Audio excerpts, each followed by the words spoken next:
Well, here we are again. It's Nazario, and we're doing our final segment with Mr. Paul Mezick. But before we go any further, I asked Mr. Mezick to tell us a story. And this is where in 1959, 58, 59, one certain student wanted a job at W.T. Grant's.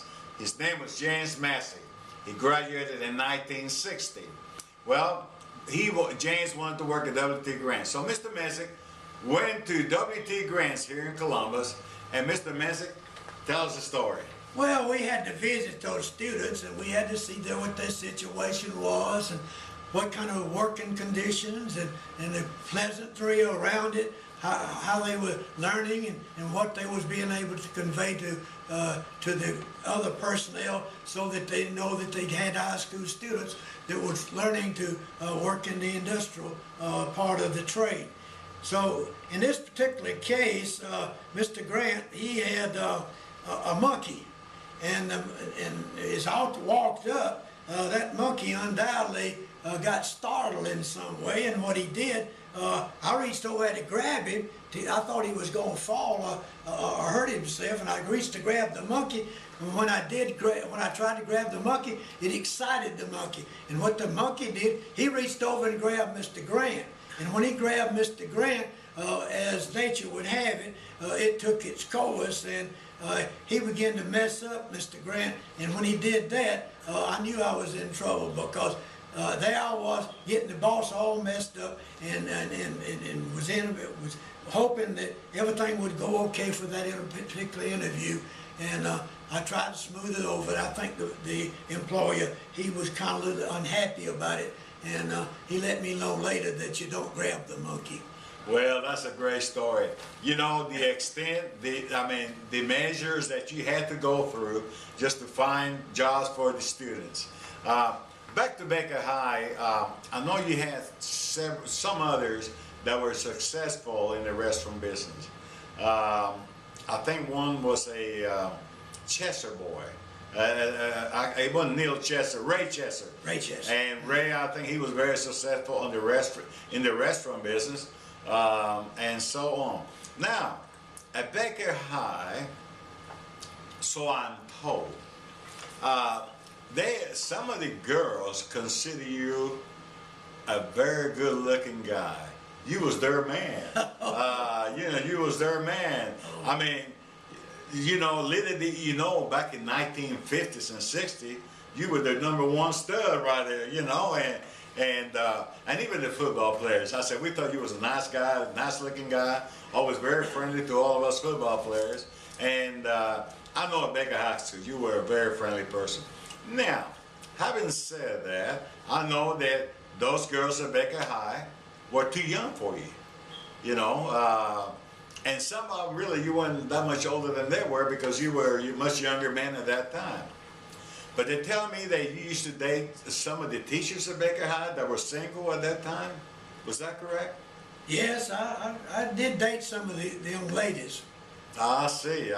And I also heard that some of you single teachers, male and female both, they used to meet at the Wolf House. In case for you folks who don't know what a Wolf House is, this is where Coach Ed Wolf used to teach, and he was in the middle of the school in part of the playground. And do you recall those incidents at the Wolf House? Well, I just know that Mr. Wolf, he was kind of particular about his situation there, and he was the head coach, so we more or less had a lot of respect for him. But then every once in a while, we played around a little bit, and that wasn't uncommon, because attractiveness attracts other attractiveness. So we was attracted to some of those girls, and teachers too. My biggest problem was with the teachers, because we always had a lot of single teachers, and they were attracted to other people, so we just kind of let it work together.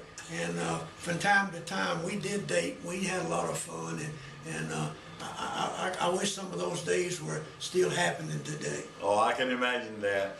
And I think that's a great story. And I also heard that you used to take your girls, your dates, not your girlfriend necessarily, but your dates, to the Baker Village Theater. And And some of your students, some of the high school girls, they see you going there with a nice looking young lady, and they will sit behind you, several rows behind you, and they had their eye on you to see what you were going to be doing. And I trust you didn't do anything out of the ordinary. Well, my situation there was that the boy that was selling the tickets and doing the controlling of the attendance that came in for that particular feature, they were always, you know, fooling around and wanting to get familiar with one another. And when we would do that, a lot of times we just had to tell them that this is all business, and if that's what they want to do, then they better find somewhere else to do it, because the teachers weren't allowed to mess around with the students. That's good. That's very true. That was very true. Golly, you know, this has really been interesting. You know, I know you married later on in life, and I know you were married for many years.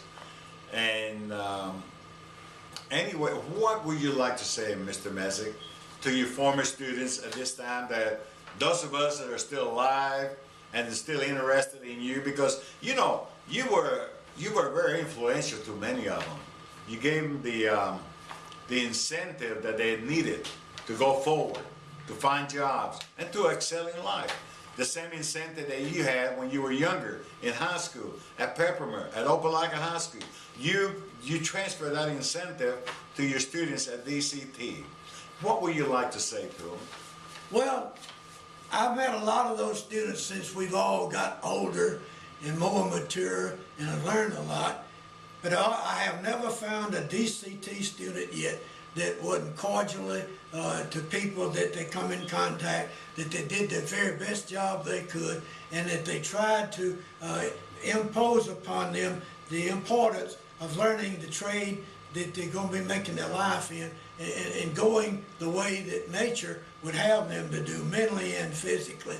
So I would say this much: I would, if it was tomorrow, I would never swap jobs if I had an opportunity today, because I think it was my life work, and I really enjoyed it, and hope to spend a lot of longer time than I have, and it's been for about 40-something years. Well, Mr. Mezick, I want to thank you for allowing us to interview you and for you telling us your story. And I can speak for those students. We were fortunate to have people like you. We were very fortunate to have people like you. You know, you will forever be in our minds, in our hearts. And thank you so much for sharing your life with us. And at this time, we're going to end this service. And I hope you enjoyed it too, as much as we have. So at this time, until the next time, we'll see you later. Take care. Bye.